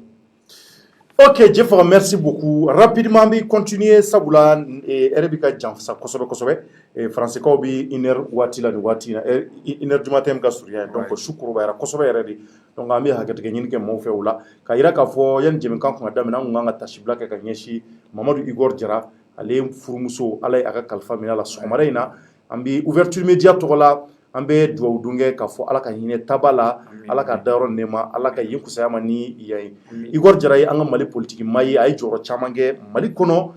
ale furumuso o de fatura Maliyɛnw ni a tɔgɔ ko Madame Jara Nana Keita a bi san caman bɔ a tun bɛ bana na a tun bɛ Faransi donc fatuli yɛrɛ kɛra Faransi de donc a mɛnna bana na dɔɔni donc Igor ale tun sigilen bɛ mun ye Sénégal ye donc ale y'a to Sénégal ni ka taa Faransi a ko la joona donc an b'a fɔ hali bi ala ka hinɛ taba la Nana Keita yɛrɛ ye an ka Mali ministre kɔrɔ dɔ o denmuso don ni o kɛra Musa Tarawele ka waati Lamini Keita u tun b'a wele ten k'o denmuso dɔ don donc mɔgɔ dɔnnenw don u dɔn bɛ jamana kɔnɔ yan kosɛbɛ donc an b'a fɔ vraiment ala ka yen kusaya ma ni ye k'anw fana ɲɛ k'an ta don kɔnɔ n'an bɔra o la an bɛ taa rapidement mun ye dɔgɔtɔrɔsoko ye donc ni waati in na Maliyɛnw a b'a kalama docteur kɔni tun bɛ syndicat damadɔ tun bɛ olu tun bɛ grève la bon comme su kɔrɔbayara an kan k'u ka syndicat ɲɛmɔgɔ dɔ wele ni o ye Wage an b'ale nazira ale fana ye Wage de Wage ale fana ye Wage dɔ ye ale jamu y'o ye non ale maraka ye ale maraka ye donc an b'ale k'ale wele parce que dɔgɔkun tɛmɛnen u tun ye grève baarabila kun kɛra nin y'a tile 3 ye a dafara bi arabadonya yɛrɛ de fɛ donc an y'a mɛn ko an ka mɔgɔ minnu kɔni bɛ an furakɛ ni o ye dɔgɔtɔrɔ ye ko u ka syndicat caman ko mun kɔni ye ni olu ka laɲiniw ma sabati olu bɛna grève wɛrɛ daminɛ tuguni nɛnɛ nata wa ko bɛ juguya ni nin fɔlɔ ta tun ye 72 heures yɔrɔ 72 heures ye tile 3 ye ko zena ta bɛ kɛ 96 heures o tɛ tile 4 ye ou bien o tɛ de tile 4 to yan o ye tile 4 de 96 heures ko ni ɲɛma sɔrɔ a la ko u bɛ baara bila kɛ défini c'est-à-dire que définitif o y'a ban jusqu'à nouvel ordre donc ala kana o kɛ bon nka ko in kɛlen fo ka bɛn caman de donna syndicat ni ɲɔgɔn cɛ parce que Wage yɛrɛ an bɛna ale ɲininka o taasira la ko dɔw ma jɛn n'a ye dɔw ko k'olu t'u yɛrɛ ye nin baara bila in kɔnɔ donc an bɛna Wage de wele la u ka ɲɛfɔli k'an ye mun de nana ni nin baara bila ye o ka n'an y'a sɔrɔ ni sunɔgɔ m'a minɛ dɛ parce que a tun bɛ k'an ka appel kɔnɔ a mɛnna nka malheureusement su kɔrɔbayara donc et puis denbayatigi don an t'a dɔn a bɛ se ka kɛ bon madame ti jɛn n'a ye joona su ma kɔrɔbayara a k'a da joona an t'o dɔn Wage tari baasi t'i la allo min fɔ ala tɛ baasi foyi tɛ na ouverture média ne yɛrɛ kun bolo bon madame kun ko k'i da o non baasi tɛ madame t'a la madame b'a kalama déjà a yɛrɛ sigilen bɛ k'a lamɛn Wage de don a bɛ se ka kɛ kɔlɔsitigi parce que anw kɔlɔsitigi don Wage min ye baasi t'a madame ka ko la donc Wage i bɛ hakɛ to vraiment su kɔrɔbayara parce que an ka machine kun y'an janfa o de ye su kɔrɔbaya ta kosɛbɛ kosɛbɛ donc an b'o hakɛtigɛ ɲini kɛ i fɛ kojugu yɛrɛ nka an b'a dɔn ni maliyɛnw kunna ka bɔ sunɔgɔ la u bɛna bɔ kuma ninnu caman kalama u bɛna a bɛɛ lamɛn anw bɛ fɛ ka dɔn bon mun nana ni dɔgɔtɔrɔw ka ni jɛkulu damadɔw ka baara bila ye cɛrno min fo i n'i ka baara ani jɛɲɔgɔn bɛɛ lajɛlen a bɛ baara min na ala de b'a dɔn ka mɔgɔw kunnafoni ka ko fasifasa k'a di mɔgɔw ma kosɛbɛ o de y'a to fana an kun ɲɛsin ma merci alors donc i ye nin min fɔ ni sɛnɛgaw ka baara bila ye bon n yɛrɛ ko fɔ ni Wage Moktar ye ni assistant médical ye ni Gabe Touré la urgence pédiatrique n'o surveillant ye d'accord alors donc n bɛ ka kuma ni ye cogoya min na an ye collectif de travailleurs de ye c'est-à-dire an tɛ Sénégal in kɔ sabula Sénégal ni ye assemblée de provoquer k'an kunnafoni kibaruya dɔ la ko Ponché baarakɛla dɔ bɛ yen ko c'est un responsable syndical de nom de Fuseni Kulubali donc o de fɔ an ɲɛna a bɛ baara kɛ Ponché ko o ye Sénégal ɲɛmɔgɔ sariya la ni bɛ Sénégal kɔni i ka o coup de ton mandat ni mitera donc a tɛ bɛn i kan ka segin ka t'i nɔ la sariya la o man ka kɛ bon u nana ka na o de ɲɛfɔ an ye o y'a sɔrɔ déjà an fana kunnafonilen don Ponché kibaruya la an y'a fɔ aw ka kunnafoni fɔ an ye ko Fuseni ye Sénégal responsable ye an bɛ min kalama depuis 2012 ni élection kɛra élection yɛrɛ ma kɛ Ponché yɛrɛ fɔlɔ la mankan bɔra a la filanan na mankan bɔra a la o sababu bɛɛ Fuseni nɔ ye Ponchekaw b'o sariya alors donc an y'o de fɔ olu ɲɛna u y'a jira anw na k'a fɔ ko Fuseni ye Sénégaliste bi Sénégaliste dɔ sini wa greffe min n'a fana bolodalen don dɔw parce que préavis bɛ déposer de 2 semaines avant que greffe ka daminɛ alors donc a ko a diyara an ye a ma diya an ye Fuseni ye Sénégaliste wa greffe n'a ma négocier an bɛ taa greffe la donc greffe kɛ kun ye ko parce que ko Fuseni gɛnna ka bɔ baara la ka Fuseni mitera de ka mite a mitera de ka bɔ Ponché ka taa yɔrɔ wɛrɛ sabu ka da ka a ka kɛwale jugu dɔw kan Ponché a ye Ponchekaw sɛgɛn cogo min na ala de b'a dɔn subhanallah alors donc an tɛna don bɛɛ bɛɛ lajɛlen na nka o kɛlen kɔfɛ anw fana ko anw bɛ taa sigi ka taa an ka bourse de travail ka taa an ka IMT ɲininka n'o syndicat national de la santé action sociale et promotion de la femme o secrétaire général an sera olu ma a n'a ka jɛdon u k'an kunnafoni Ponché kibaruya la u k'an kunnafoni Fuseni ka kɛwaleya la ni syndicat dɔw de fɔra anw ye olu ye ɲamara anw kunnafoni ka sɛbɛn di anw ma k'a fɔ ko Fuseni yɛrɛ sanctionné don san 5 a ɲamaralen tɛ a ka syndicat baara foyi kɛ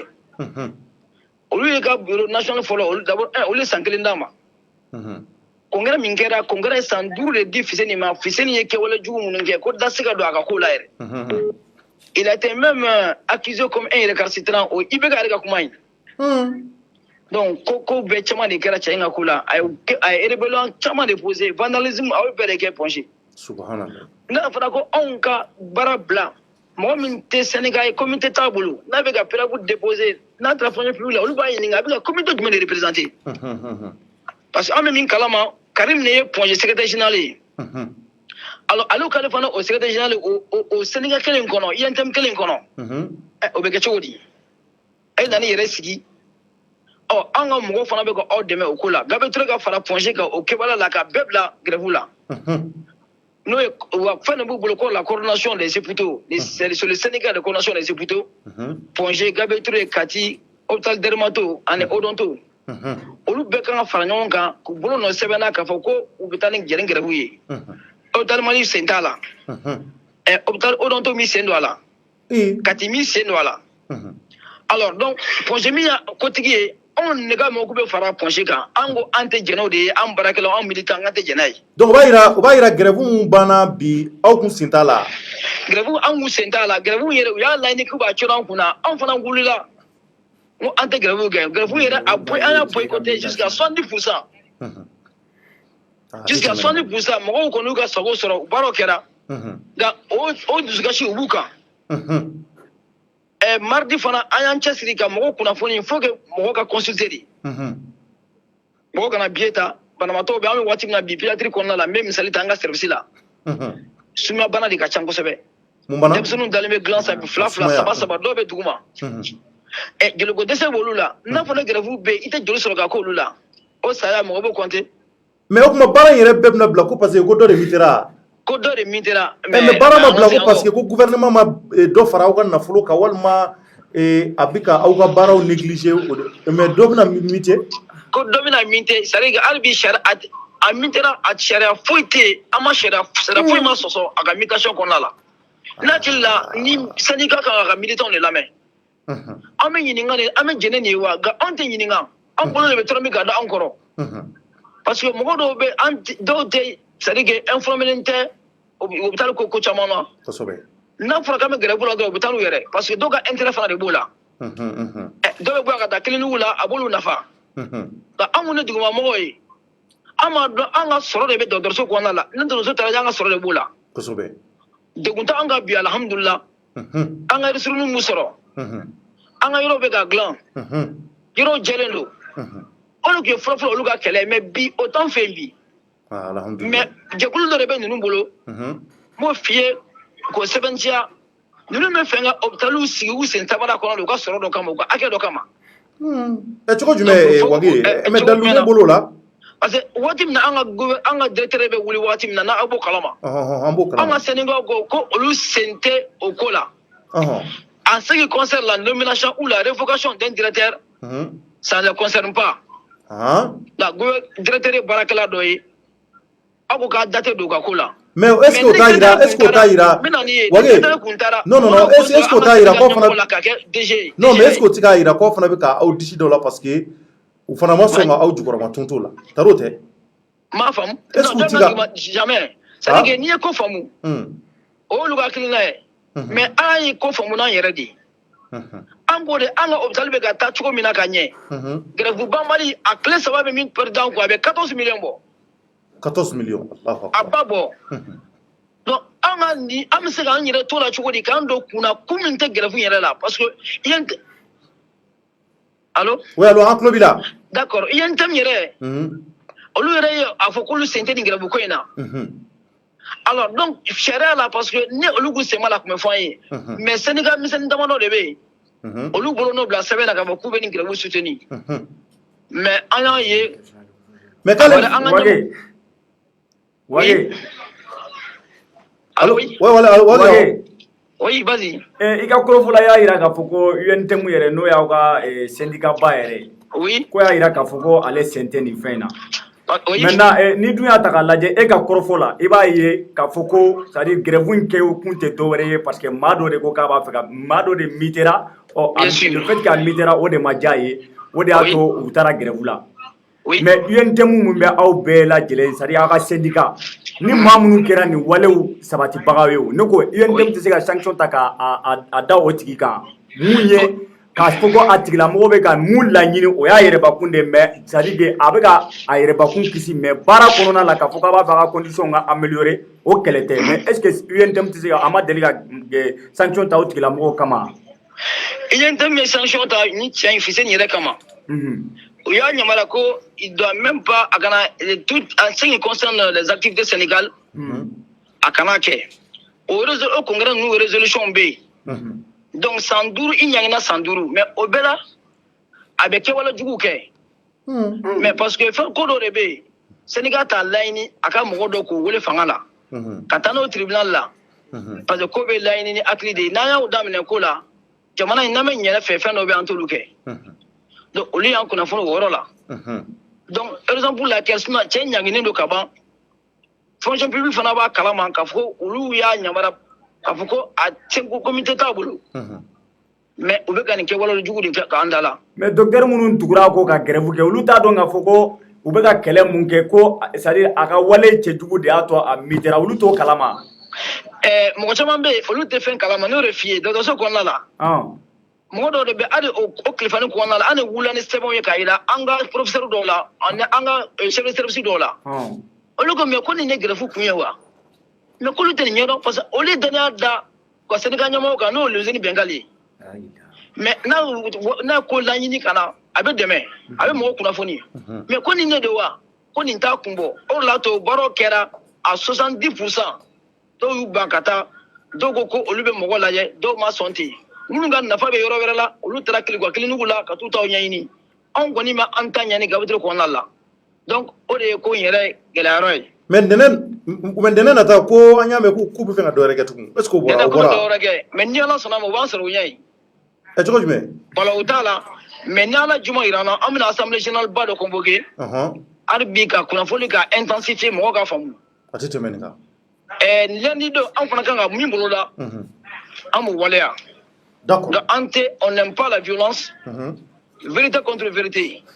D'accord. Donc, on va Inch'Allah. Mais ama yini korofo lama ama yini autorité fait go impliquer na parce que autorité de go impliquer na. Uga sabali uga do gabetre. Ponger Maliam bela jeri nyesiro re nyaaro nuni. No lu ba Kenya soro obenye chukodi. Akagele. Sao de becha. Uga wuli ga sabara rusena kana kuma nyinkoina. So na make amai. Ame Senegal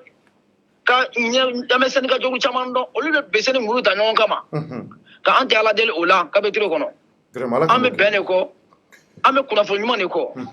donc me autorité interpeller ugu sene nun kalena d'accord sinon na ma ke balo wore ba ko fe anti ala del ola mi ala kanki donc ame ni nyefo malion yo ka fo mun ka be trote grefula waleni anti ta grefula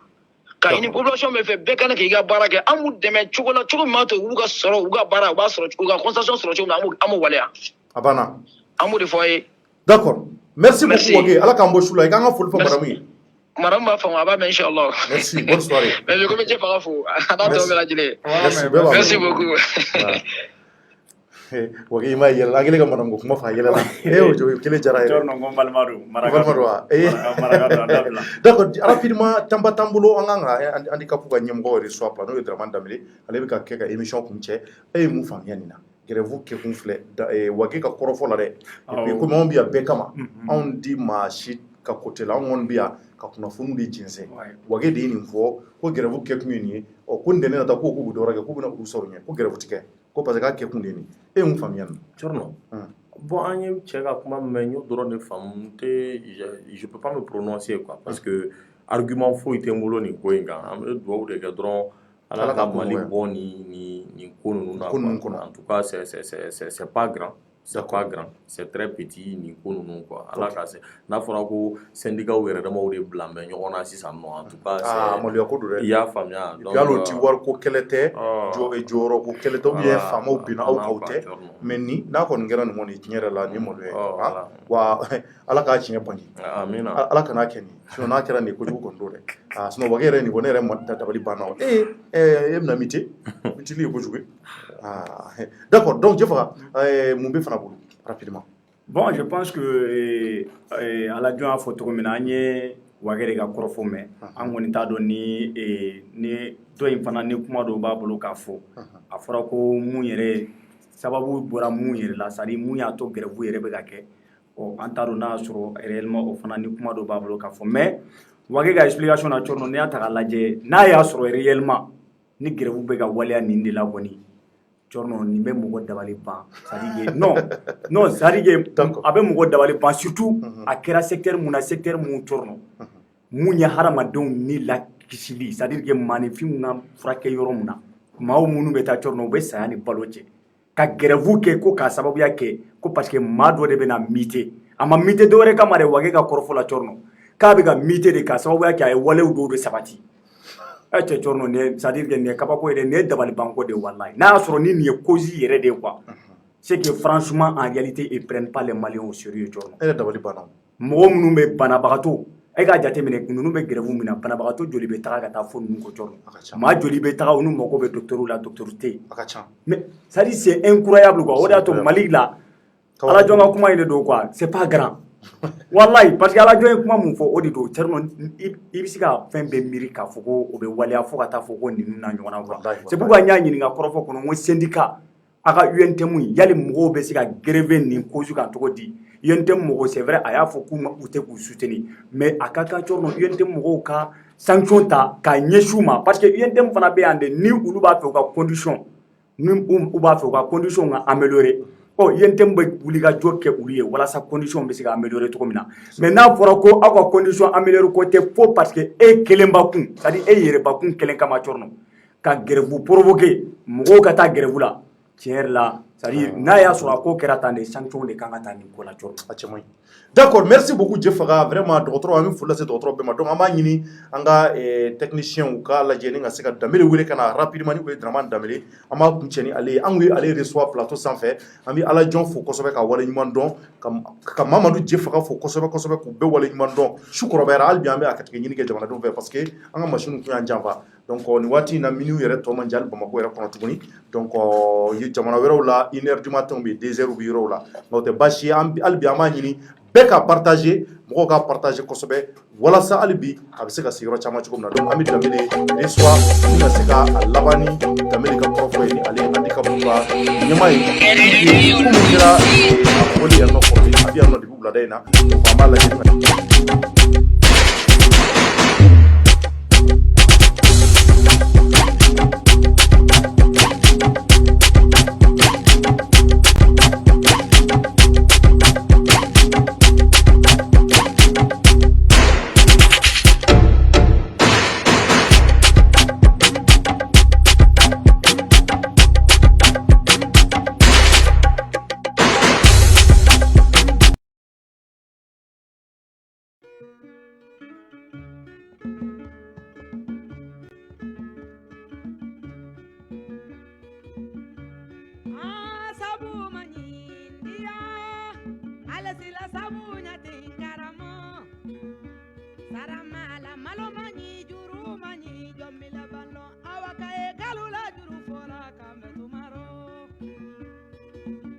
hali a fa k'a partager Danbele somɔgɔw bɛ di baasi t'i la kɔni aw tun ye boliko laban dɔ kɛ yan nɔ n'o tɛ kosɛbɛ aw nakun tun kɛra mun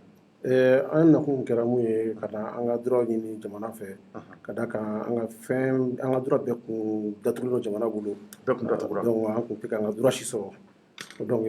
kalo tɛmɛlen nin y'a kalo 2 ye an bɔra yan plateau ka sanfɛ k'an ka laɲiniw ɲini aw ye jumɛn an lujuratɔw jamana kɔnɔ k'a ye k'a fɔ an ka fɛn bɛɛ kun bloquelen don assemblée kun y'an ka fɛn caman voté depuis 2016 ni 2018 kɔnɔna na bon a si kun ma signé gouvernement fɛ a si kun tɛ k'a appliquer ka da kan an ka droit si kun tɛ mun kun labɛnnen don an ye donc an kun nana o laɲini kɛ yan sigi tɛmɛlen na. d'accord o y'aw ka hakɛ na sugu jumɛn i n'a fɔ jamana yɛrɛ kɔnɔ an ka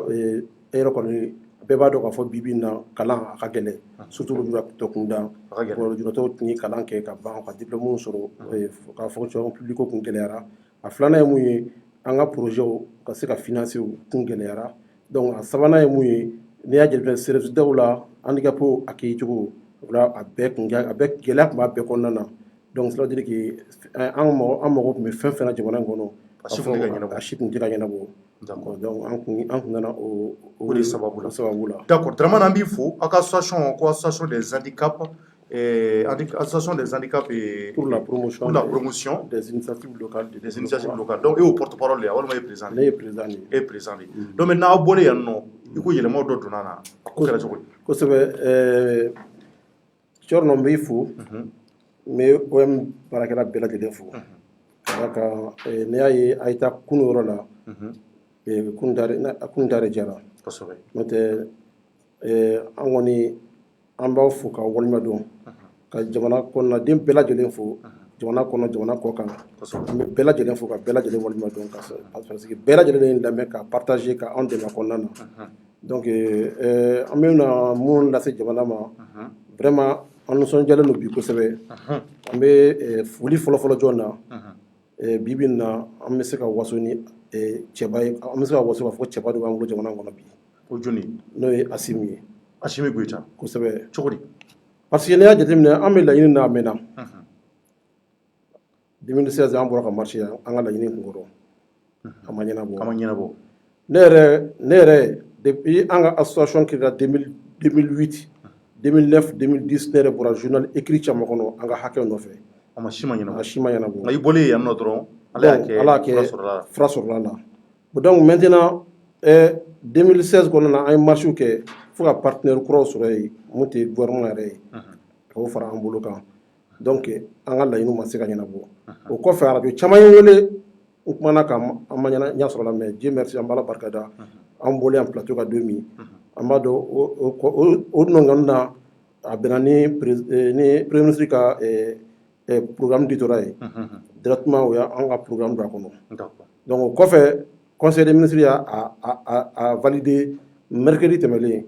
donc o nisɔndiya b'an kan donc an bɛ foli tiɲɛ yɛrɛ la ani dugawu o bɛ Asimi ye ka da kan président caman tɛmɛna yan an y'a ɲini président caman ka tile la si ma se ka ɲɛnabɔ donc fɛn caman tun bɛ ka fɔ n ye Asimi kan donc vraiment a y'a waleya ka yira n na parce que n ye kuma caman mɛn kan a ka silamɛya a n'a ka hinɛ a n'a ka bakari n y'a mɛn jamana kɔnɔdenw da n y'a mɛn a yɛrɛ baarakɛɲɔgɔnw da mais nin de la a y'a waleya ka yira jamanadenw na k'a fɔ a bɛ hinɛ vraiment a bɛ siran mɔgɔ hakɛ ɲɛ mais o kɔnɔna na n bɛ profiter ka mun f'u ye an ka hakɛ ɲinini a lutte la ne ka lamaga la ne ka sen bɔ a la ne kelen bɛ se ka 75% ta kɔnɔna na mais mun ye n fari faga dɔɔni ni an ka nin laɲini nin a waliyara jamana fɛ a lawaleyara gouvernement fɛ mais fo ka taa se bi ma an bɛ yɔrɔ la bi bi in na ne yɛrɛ ma se ka papier kelen ye ɲana k'a fɔ hali a bonya dara n kɔrɔ k'a fɔ vraiment a tun bɛ lutte min na vraiment ɲɛ sɔrɔla la bon vraiment fo bi bon n yɛrɛ kɔni t'a dɔn o bɔra mais o bɔra jɔnniw na a yɛrɛ baarakɛɲɔgɔn wɛrɛ wa bon en réalité n bɛ k'a ye radio ni télé la ka yɛrɛ bon donc a dira an yɛrɛ mɔgɔ minnu b'an sanfɛ a dira olu de ma mais fo bi ne bɛ yɔrɔ min na bi ne ma informé foyi la vraiment o ye malgré k'aw y'a wuli ka jɔ kɛ ka na hali ne bɔlen kɔfɛ yan n hakili la ne tɔɲɔgɔn dɔ bɔra ne fana o nana ne kɔfɛ yan tuguni olu fana wulila nin laɲini kelen de la vraiment a tun ka mun bɛ se k'a fɔ an ka laɲini k'a bɛ se ka kɔnna vraiment fɛnw de parce que an bɛ yɔrɔ min na papier dɔ signé na k'a fɔ an ka laɲiniw bɛ taa a waleyalen ma daminɛ fɔlɔ mais le fait que san'a wale ka daminɛ an ye boli min kɛ an ye sɛgɛ minnu kɛ ka fo bi ka se bi ma depuis a bɛ signé don min an tun y'an ka informer a ka réunion n'a fɛnw kɛ na an tun y'an ka y'a kɛnɛ kan mais fo bi an ma y'a foyi kɛnɛ kan d'accord vraiment o yɔrɔnin de ye an touché an bɛ autorités interpeller mais maintenant rapidement kɔrɔfɔ laban na mun b'i bolo ka ɲɛfɔ ani i b'i ka téléphone numéro bila an b'a ɲini autorités fɛ ko u kɔni ye wulikajɔ kɛ u ka laɲiniw sabatira nka u y'olu tɛgɛ bɔ a la kosɛbɛ o tɛ yan kosɛbɛ tɛgɛ de bɔra la k'u kɛ bolokɔfɛden ye malgré que Asimi Goyita ni Sukeli Kokala Mayiga u y'u cɛsiri kosɛbɛ nka u nana fili Kokala kan k'a kɛ i b'a fɔ olu tɛ foyi kalama a ko la k'a sɔrɔ olu de y'a kɛlɛ kɛ ka na ouverture média la yan ɲɛ nana sɔrɔ a la nka bi ko tɛ ka filɛ u la i tɛ fɛn k'o de fɔ n bɛ fɛ k'o kuma laɲini yɛrɛ bɛɛ y'o de kɔrɔfɔ laban jumɛn b'i bolo bon kɔrɔfɔ laban min bɛ n bolo vraiment n b'a ɲini autorité fɛ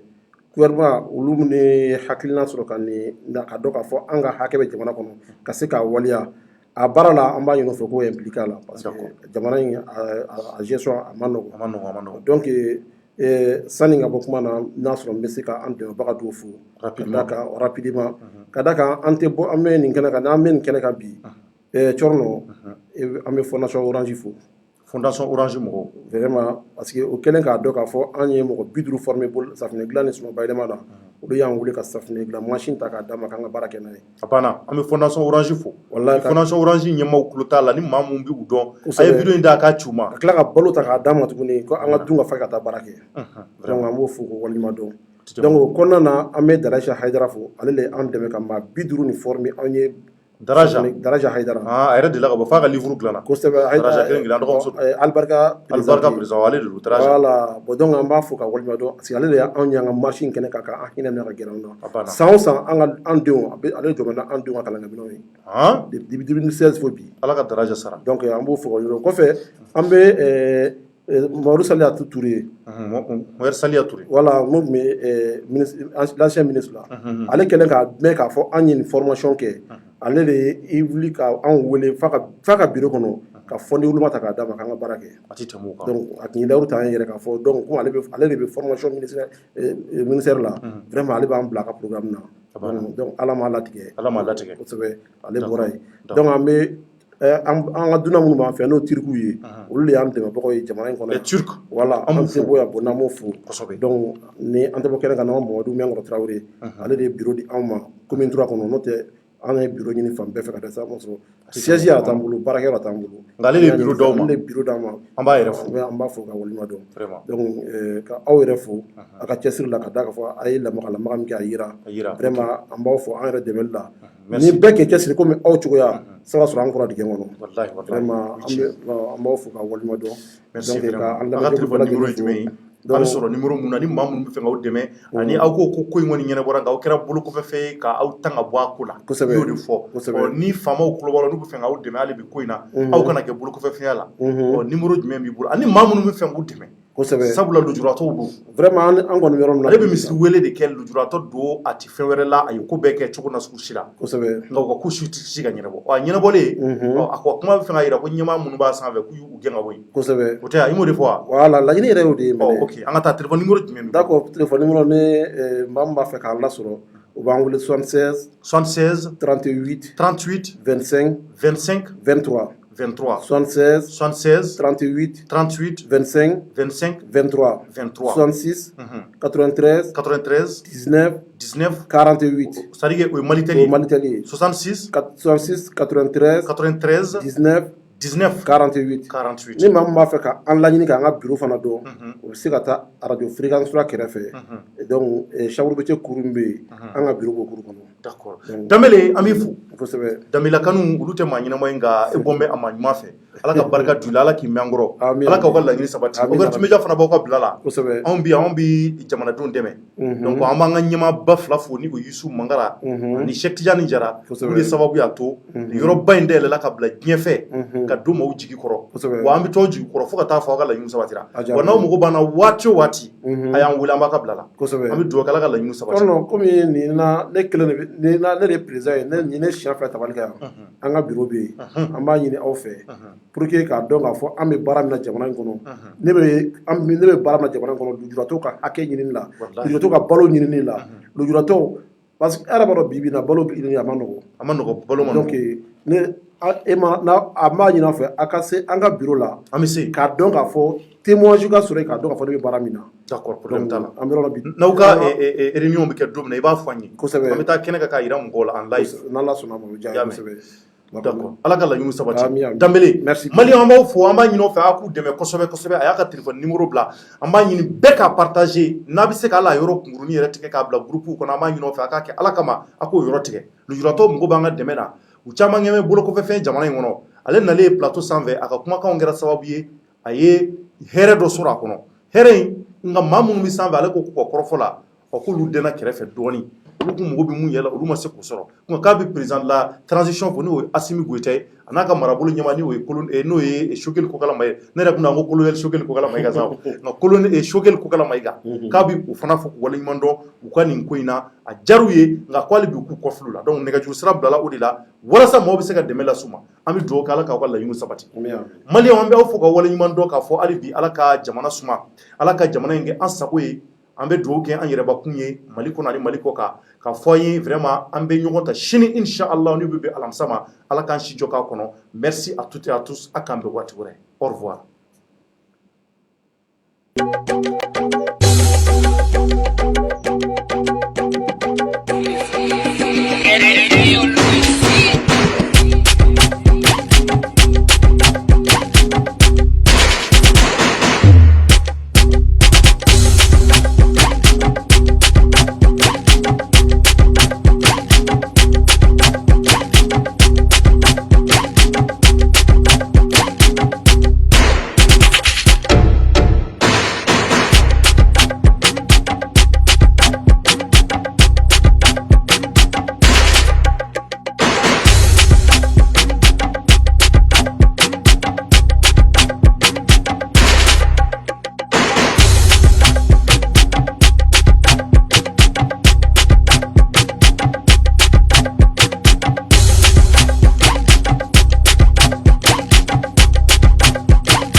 Intense Love, le nouveau parfum pour hommes et femmes by RJ Cosmetics.